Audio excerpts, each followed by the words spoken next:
Well, I'm a bug lover myself, not from childhood, by the way, but rather late.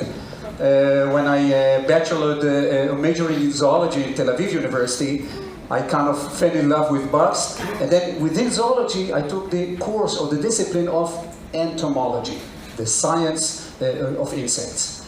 And then I thought myself, how can I be practical or help in the science of entomology?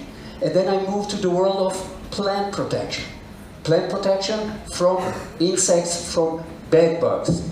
And then, within plant protection, I came into the discipline of biological pest control, which we actually define as the use of living organisms to reduce populations of noxious plant pests. So it's a whole discipline in plant protection that aiming at reduction of chemicals.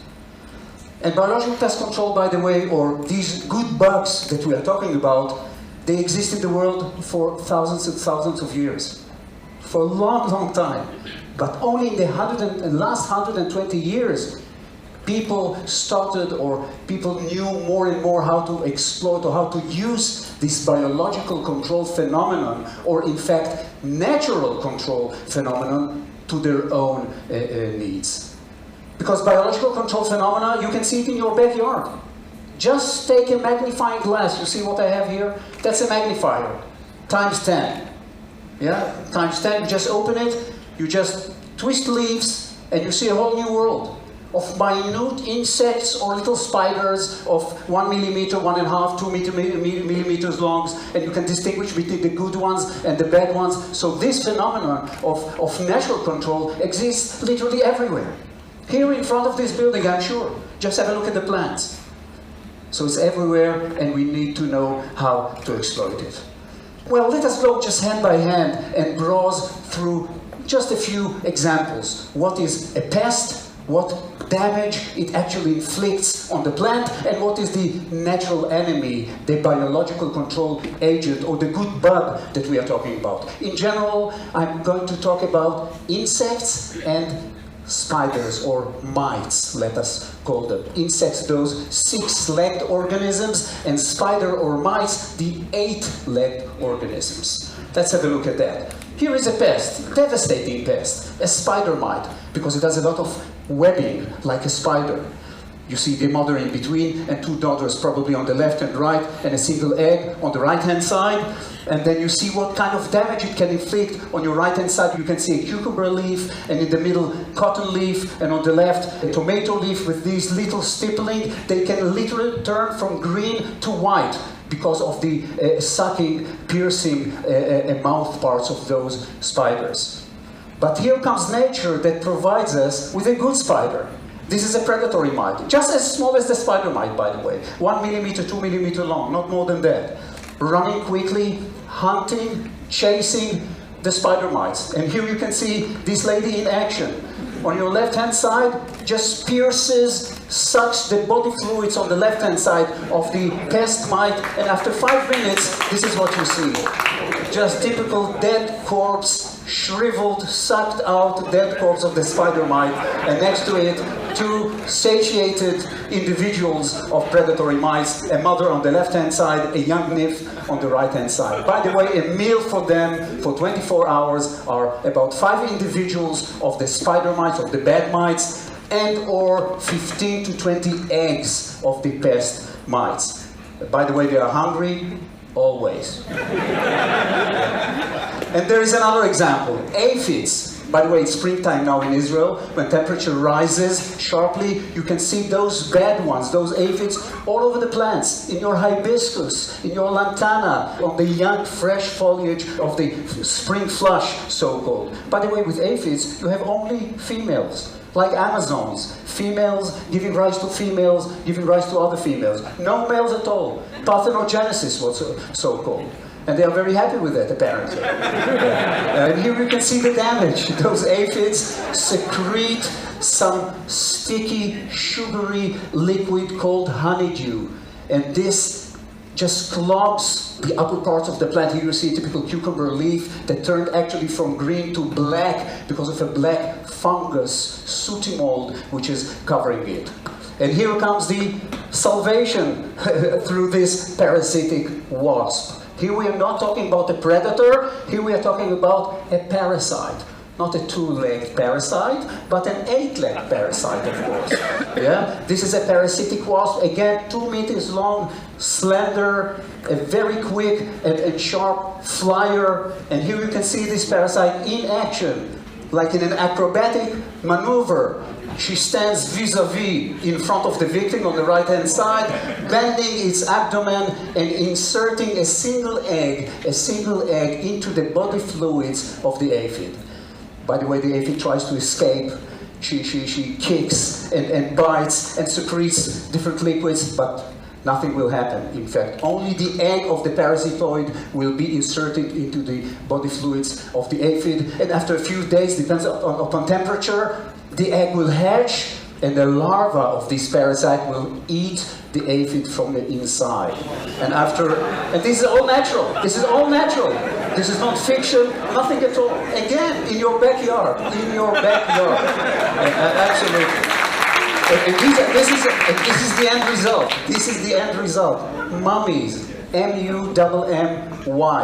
This is the visual result of a dead aphid encompassing inside, in fact, a developing parasitoid that after a few minutes, you see halfway out, the birth is almost complete. You can see it, by the way, in different movies, etc. And it takes just a few minutes, and if this is a female, she will immediately mate with a male, and off she goes, because time is very short. This female can live only 3 to 4 days, and she needs to give rise to around 400 eggs. That means she has 400 bad aphids to put her eggs into their body fluids. And this is, of course, not the end of it. There is a whole wealth of other natural enemies, and this is just the last example. Again, we'll start first with the pest, the thrips. By the way, all these weird names, huh? I didn't bother you with the Latin names of these creatures, okay? Just the popular names. But this is a nice, slender, very bad pest. If you can see this, sweet peppers. This is not just an exotic ornamental sweet pepper. This is a sweet pepper which is not consumable because it is suffering from a viral disease transmitted by those thrip adults. And here comes the natural enemy, minute pirate bug. Minute because it is rather small.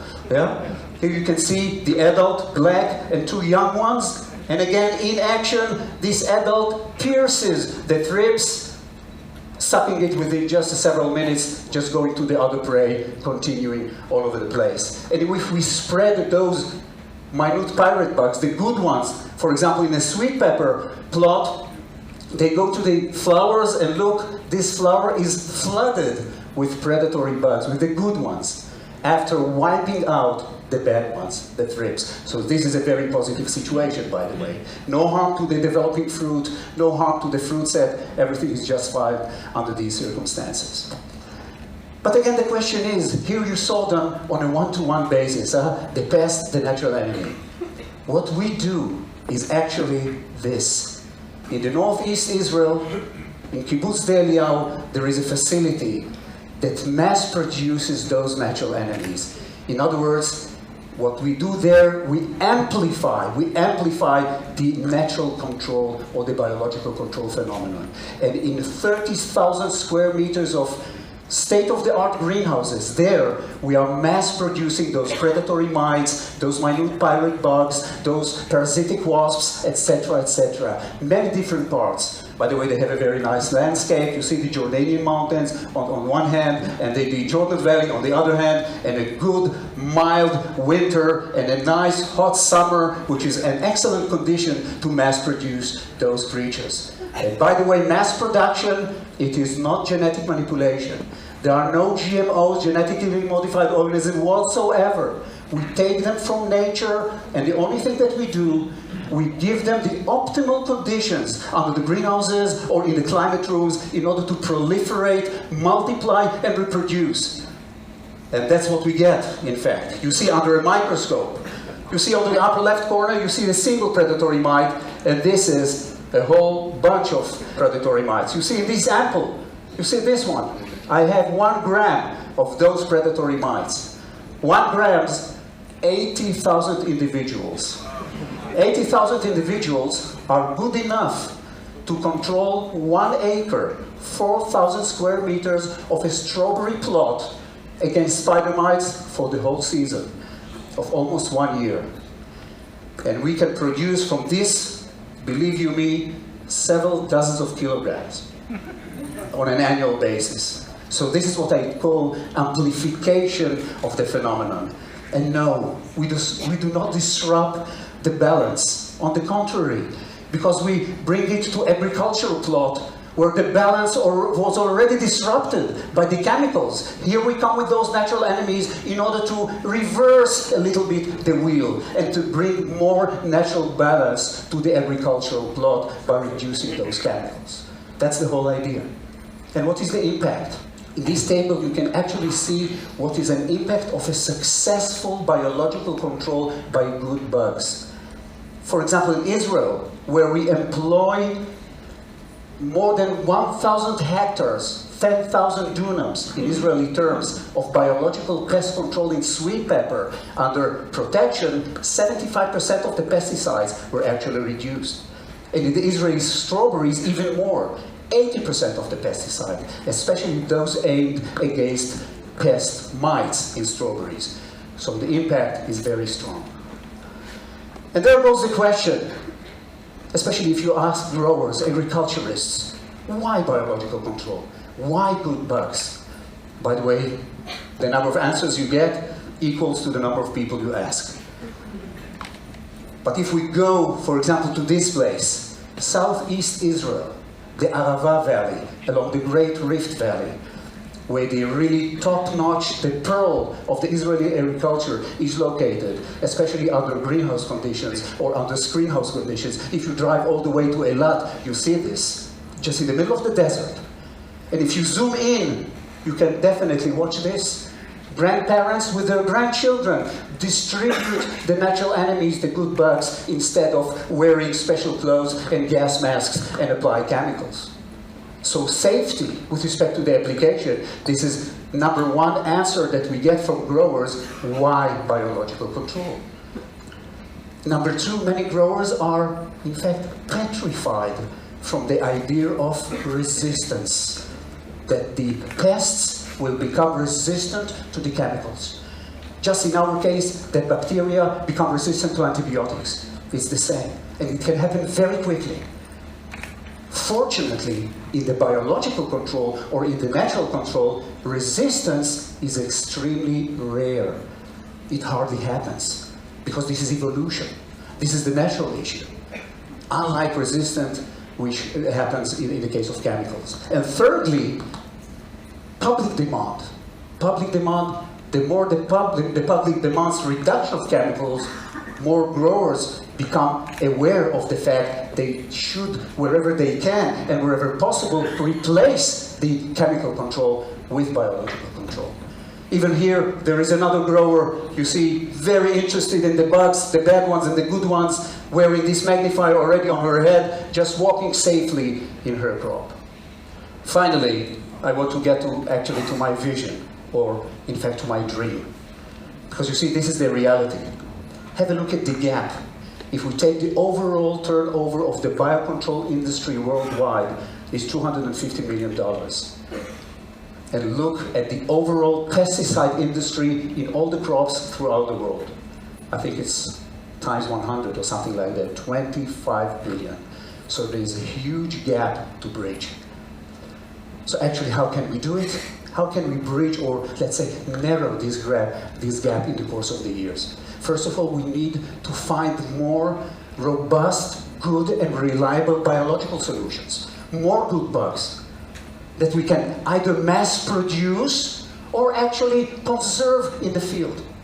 Secondly, to create even more intensive and strict public demand to reduction of chemicals in the agriculture of fresh produce.